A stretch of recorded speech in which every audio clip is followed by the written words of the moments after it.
तो अब हम बात करेंगे कि जावास्क्रिप्ट के अंदर हमारे पास मेथड्स क्या होते हैं और एलिमेंट्स क्या होते हैं। अब ये दोनों बेसिकली टॉपिक्स तो अलग अलग हैं, लेकिन इन दोनों को हम एक ही टॉपिक में कवर करेंगे क्योंकि ये दोनों एक दूसरे के साथ एक किस्म के कंबाइन टॉपिक्स बन जाते हैं। तो इस वजह से अगर हम देखें, हमारे पास मुख्तलिफ़ किस्म के मेथड्स होते हैं, जैसे कि document dot get element by ID, by tag name या बाय क्लास नेम। इसी तरह हम CSS सेलेक्टर्स के थ्रू भी अप्लाई कर सकते हैं। और हम कोई भी एलिमेंट है हमारा, उसको HTML ऑब्जेक्ट कलेक्शंस के थ्रू भी उसको गेट कर सकते हैं, फाइंड कर सकते हैं। अब एलिमेंट क्या होता है? एलिमेंट जैसे कि आपको पता है H1 H2, ये जितने भी टैग्स हैं हमारे, P टैग, ये सब हमारे पास एक किस्म के एलिमेंट आ जाते हैं। अब मेथड हो जाएगा डॉक्यूमेंट डॉट गेट एलिमेंट। ठीक है, डॉक्यूमेंट डॉट गेट और आगे एलिमेंट। एलिमेंट जो है हमारा वो वाला एलिमेंट जिसको हमने गेट करना है, और बाय आईडी या बाय क्लास नेम, फिर हम उसकी क्लास नेम के साथ या उसकी आईडी के साथ या उसके टैग नेम के साथ हम उसको सेलेक्ट कर सकते हैं। अब फॉर एग्जांपल मेरे पास यहाँ पे एक कोई भी एक टैग है, मान लीजिए P टैग है। ठीक है, सॉरी, P टैग है, इसके अंदर कुछ लिखा हुआ है हेलो।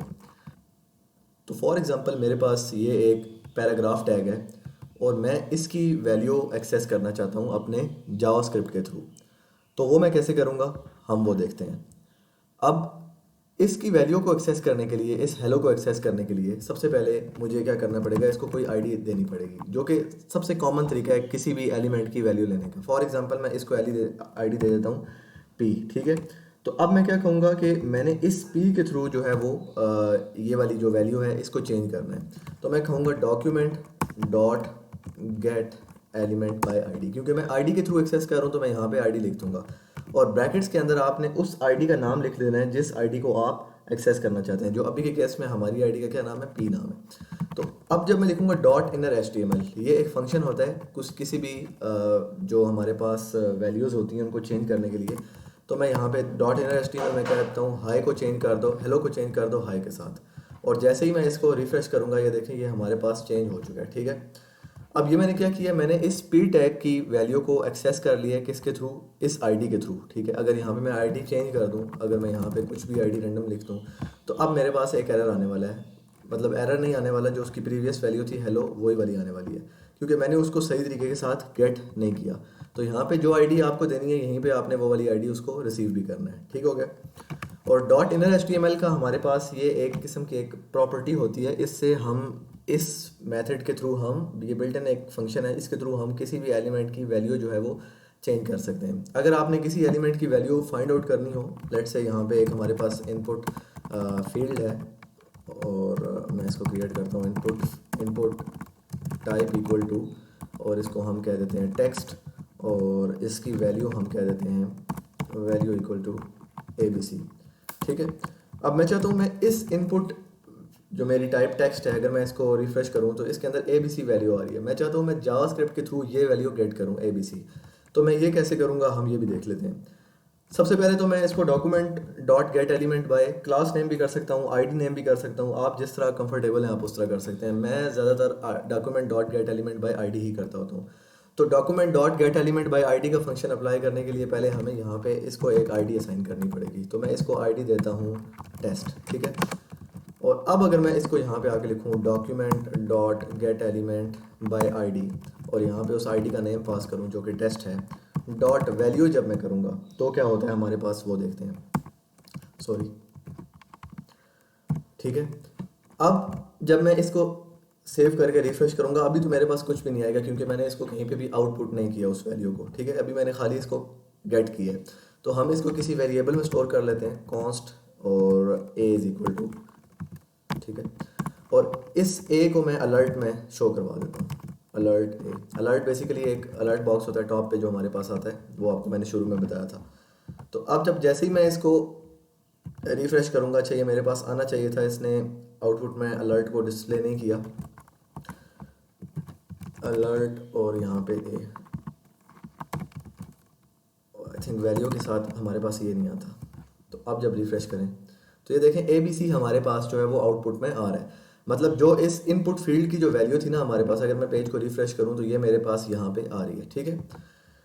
अच्छा, एक और चीज़ है, इन दोनों में आपने डिफरेंस देखना है कि डॉट इनर एचटीएमएल क्या चीज़ होती है और डॉट वैल्यू क्या चीज़ होती है। वैल्यू जो ऑलरेडी एग्जिस्टिंग वैल्यू होती है किसी भी एलिमेंट की, वो गेट करने के लिए हम फाइंड लेते हैं। और डॉट इनर एचटीएमएल होता है कि उस जो जो एग्जिस्टिंग वैल्यू है, जैसे कि इस केस में हेलो थी, उसको अपडेट कर दो इस वाली से जो कि हमने दोबारा लिखी है। अच्छा, इसके अलावा हम इमेजेस के साथ भी ये काम कर सकते हैं कि फॉर एग्जांपल एक इमेज का सोर्स पहले कुछ और है, लेकिन जावास्क्रिप्ट के थ्रू हम वो सोर्स अपडेट भी कर सकते हैं। मैं आपको करके दिखाता हूँ। मैं दो इमेजेस लेता हूँ, फॉर एग्जांपल एक मैंने ले ली ये वाली, और एक ले ली ये वाली। इन दोनों को मैं यहाँ से कॉपी करता हूँ और कॉपी करके अपने सेम फोल्डर में पेस्ट करता हूँ, ठीक है। और यहाँ पे पेस्ट कर देता हूँ। एक का नाम मैं रख देता हूँ 1, ताकि आसानी हो ऐड करने में, और एक का नाम हम रख देते हैं 2, ठीक है। तो अब जब मैं यहाँ पे आके एक इमेज क्रिएट करूँ अपने HTML के अंदर, तो मैं इमेज टैग लेता हूँ और उसके बाद src इक्वल टू, और यहाँ पे उस इमेज का पाथ दे देते हैं जो कि क्या था, 1.png आई थिंक, या JPG था, 1.png। तो उसको हम कहते हैं 1.png।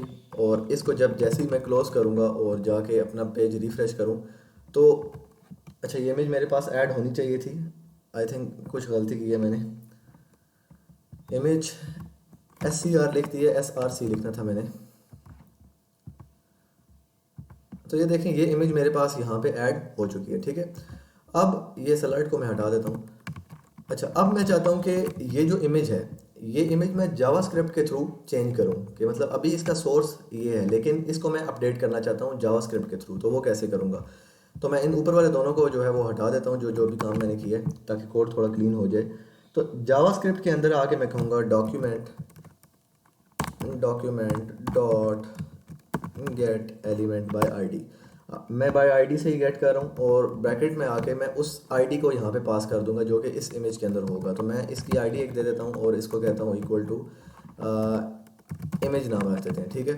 तो मैंने ये आईडी यहाँ पे गेट कर ली, और इसके अंदर हमारे पास एक फंक्शन होता है, एक एट्रीब्यूट होता है डॉट SRC नाम का, ठीक है। अब ये क्या करेगा, यहाँ पे मैंने वो वाला SRC पास कर देना जो कि मेरा न्यू सोर्स होगा, जो कि मेरे केस में क्या है 2.png है। तो अब क्या होगा, जैसे ही ये आईडी इसकी गेट करेगा इमेज की, ये वाली, तो इसका जो SRC करंट वाला SRC 1.png था, वो उसको अपडेट करके 2.png कर देगा। तो अब जब मैं इसको सेव करूँ और रिफ्रेश करूँ तो ये देखें मेरी इमेज अपडेट हो चुकी है। हालांकि ओरिजिनल इमेज मेरी 1.png है, लेकिन मैंने 2.png से उसको ओवरराइड कर दिए। तो इस तरह हम जावास्क्रिप्ट के थ्रू वैल्यूज़ को अपडेट भी कर सकते हैं। इसके बाद हमारे पास मान लीजिए कि हमने मल्टीपल फील्ड्स का डाटा जो है वो गेट करना है। कि फॉर एग्जांपल हमारे पास एक फॉर्म है, और उस फॉर्म के अंदर से हमने उन सारी की सारी इनपुट फील्ड्स की जो वैल्यूज़ हैं वो गेट करनी है। तो उसके लिए पहले मैं एक फॉर्म क्रिएट कर लेता हूँ। यहाँ पे इधर आके यहाँ पे मैं आता हूँ एक फॉर्म, और इस फॉर्म को क्लोज किया और यहाँ पे क्रिएट स्टार्टिंग और एंडिंग पॉइंट ले लिया। इसके अंदर मैं दो इनपुट फील्ड लेता हूँ, इनपुट, और इसको मैं कहता हूँ टाइप इक्वल टू टेक्स्ट, और इसको हम कोई वैल्यू दे देते हैं, वैल्यू इक्वल टू ए, ठीक है। इसको मैंने एक वैल्यू दे दी, इसी को मैं कॉपी करता हूँ और यहाँ पे इसको वैल्यू मैं कह देता हूँ बी, ठीक है। मैं दो इनपुट फील्ड ले लिए, और इनको मैंने अभी तक कोई भी आईडी नहीं असाइन की। अब मैं इनको बगैर आईडी के गेट करूँगा, और कैसे गेट करूँगा, वो मैं आईडी असाइन करूँगा इस फॉर्म को, और इस फॉर्म के अंदर जितनी भी इनपुट फील्ड होंगी, चाहे 10 हों, मैंने अभी के लिए दो ही लिए हैं, जितनी भी इनपुट फील्ड्स होंगी मैं उन सब की वैल्यू गेट कर लूँगा इस फॉर्म की हेल्प से। तो इस फॉर्म को एक आईडी असाइन कर देते हैं, आईडी इक्वल टू कोई भी आईडी दे देते हैं, हम कहते हैं टेस्ट ही दे देते हैं। तो अब इस टेस्ट की हेल्प से मैं इसके अंदर का जितना भी डाटा होगा वो गेट कर लूँगा, क्योंकि ये सारा डाटा जो है वो इसी के अंदर आ रहा है, ठीक है। क्योंकि ये क्लोजिंग पॉइंट है, तो क्लोजिंग और स्टार्टिंग के मिड में जितना भी डाटा आता है वो उसका चाइल्ड बन जाता है। अभी हम एग्जैक्टली चाइल्ड और पेरेंट की तरफ नहीं गए, वो आगे जाके हम जाएंगे। अभी मैं सिर्फ एक लूप के थ्रू आपको वैल्यू गेट करना चेक कराऊंगा। तो मैं यहाँ पे एक कॉन्स्ट लेता हूँ, variable const x is equal to document dot form. अब डॉक्यूमेंट डॉट फॉर्म्स हमारे पास एक फंक्शन है, उसकी हेल्प से हम वैल्यू गेट करेंगे। तो मैं यहाँ पे लिखता हूँ टेस्ट। अब मैंने document dot get element by ID या वो वाला उस तरह कोई काम नहीं किया, मैंने सिंपली डॉक्यूमेंट डॉट फॉर्म की हेल्प से वैल्यू गेट की है, ठीक है। और उसको कहाँ स्टोर कर दिया, एक्स के अंदर, एक एक्स नाम का वेरिएबल लिया है उसके अंदर स्टोर कर दिया। और इसके बाद मैं एक टेक्स्ट नाम का जो है वो वेरिएबल लेता हूँ, let text equal to empty.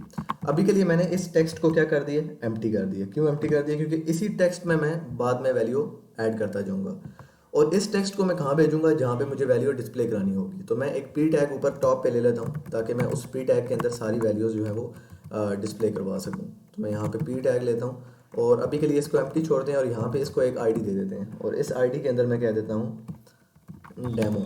अब जितनी भी वैल्यूज़ आएंगी यहाँ से, मतलब पहली ए वैल्यू आएगी, बी वैल्यू आएगी, वो मुझे इस डेमो वाले नाम के अंदर शो होती रहेगी, ठीक है। वो कैसे होगी वो हम देखते हैं। तो अब क्योंकि ये मल्टीपल वैल्यूज़ हैं, पहले ए की वैल्यू है फिर बी की वैल्यू, तो हम यहाँ पे लूप चलाएंगे। तो मैं कहता हूँ फॉर, अब लूप का तरीका आपको पता है कैसे होता है, शुरू में मैंने बताया था आई थिंक 5th के 6th ट्यूटोरियल में। I is equal to 0, I is less than X dot length. अब मैंने ये क्या किया, मैंने कहा कि ये जो मेरे पास x जो मतलब फॉर्म, क्योंकि फॉर्म की जो आईडी है टेस्ट वो मैंने किस में स्टोर की है, x में। तो मैंने कहा इसकी लेंथ से लेस होना चाहिए ये लूप जो है, ये तब तक चलता रहेगा जब तक इसकी लेंथ जो है, मतलब पहले ये वाली a चलेगा फिर b चलेगा, ये सारी इसकी लेंथ है। तो ये इसकी लेंथ से लेस होगा और i को हम एक एक नंबर इंक्रीमेंट कर देंगे। और इसके अंदर मैं आके कहता हूँ टेक्स्ट, ये वाला जो मेरा टेक्स्ट था ये वाला, इसमें मैं वैल्यूज़ ऐड करता रहूँगा। तो मैं कहूँगा प्लस इक्वल टू का मतलब होता है कि प्रीवियस वैल्यू में न्यू वैल्यू ऐड करते रहो। तो एक्स डॉट एलिमेंट्स और यहाँ पे आई, क्योंकि ये लूप चल रही है, और डॉट वैल्यू, ठीक है। और थोड़ा सा हम यहाँ पे एक न्यू लाइन दे देते हैं, बी आर टैग दे देते हैं। अब ये मैंने क्या किया, मैं आपको समझाता हूँ। और यहाँ पे ये क्लोज हो गया। अच्छा, अब ये मैंने क्या किया, मैंने जो मेरा एक लूप था, इस लूप के अंदर ये वाली पहले ए की वैल्यू यहाँ पे आएगी क्योंकि ये बारी बारी आई के अंदर स्टोर होती रहेगी, फिर बी की वैल्यू यहाँ पे आएगी और ये वैल्यू कहाँ सेव होती रहेगी, टेस्ट के अंदर, ठीक है। और अब इस टेस्ट को सिंपली हमने क्या करना है, इस डेमो के अंदर सेव करा देना है। तो वो हम कैसे करेंगे देखते हैं। मैं कहूँगा डॉक्यूमेंट, इस लूप से बाहर निकल के dot get element by ID, और क्या आईडी है, डेमो आईडी है। तो मैं यहाँ पे ब्रैकेट के अंदर यहाँ पे डेमो लिखूँगा और dot inner HTML equal to, अब इक्वल टू हमने क्या करना है, अगर यहाँ पे हम खुद से कोई वैल्यू पास करेंगे तो ये यहाँ पे आ जाएगी, लेकिन हमने ये वाली जो टेक्स्ट के अंदर हमारा डाटा आ रहा है हमने यहाँ पे ये स्टोर करना है। तो मैं यहाँ पे लिख दूंगा टेक्स्ट। और अब जैसे ही मैं इसको सेव करूँगा और सेव करके रिफ्रेश करूँगा तो अच्छा, अभी के लिए इसने यहाँ पे मुझे 2 बार BR टैग शो कर दिया है। आई थिंक मैंने कोई कोड में गलती की है। हालांकि मेरे पास क्या आना चाहिए था, एक बार मेरे पास यहाँ पे A आना चाहिए था और दूसरे बार मेरे पास यहाँ पे B आना चाहिए था। तो मैं देखता हूँ मैंने क्या गलती की है। अच्छा ठीक है, मैंने यहाँ पे इक्वल लिखा है, मुझे इक्वल नहीं लिखना था, मुझे प्लस लिखना था, क्योंकि मैं प्लस BR का मतलब है कि ये नेक्स्ट लाइन आती जाए यहाँ पे। तो जैसे जैसे मैं इसको सेव करता जाऊँगा, ये देखें मैंने A लिखा फिर B लिखा, तो पहली बार A आ गया और जो BR यूज़ किया हुआ है उसका मतलब है नेक्स्ट लाइन पे आ जाओ, फिर B आ गया। अब अगर मैं यहाँ पे एक और भी कोई ले लूँ वैल्यू, ऐसे मतलब फॉर एग्जांपल 10 वैल्यू ले लूँ और एक को मैं ये डाटा दे दूँ और सबको मैं कोई ना कोई वैल्यूज़ दे दूँ, तो देखिएगा आप मेरे पास ये वैल्यूज़ खुद ब खुद यहाँ पे ऐसे बढ़ती जाएंगी, ठीक है।